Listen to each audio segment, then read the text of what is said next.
Welcome to our channel. Today we how to log into Search Console for URL inspection check step by step clearly. Open your web browser. Type in Google Search Console in the search bar. Click on the official Google Search Console link. On the Search Console homepage, look for the Start Now button. Click on Start Now to begin the login process. You will be prompted to sign in to your Google account. Enter your email address associated with your Google account. Click on Next. Enter your password. Click on Next again. If you have two-factor authentication enabled, follow the prompts to verify your identity. Once logged in, you'll be taken to the Search Console dashboard. Locate the property for the website you want to inspect. If you don't see your property, you may need to add it.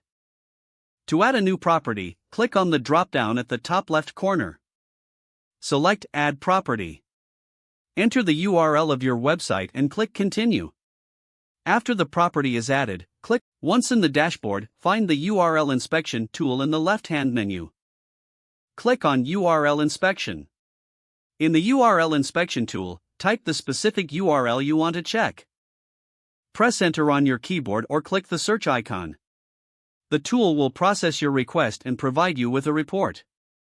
Review the inspection results for information on indexing and any issues.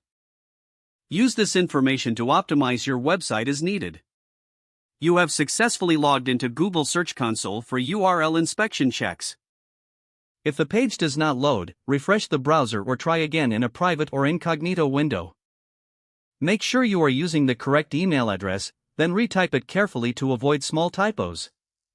If your password is not accepted, use the reset option and create a new strong password you can remember. Check your spam folder for verification or security emails, then complete any requested confirmation steps. Enable two-factor authentication if available to improve account security and reduce unauthorized access risk. After signing in, review your profile details so your contact information and settings are accurate and current. Don't forget to like this video and subscribe to our channel for more step-by-step tech guides.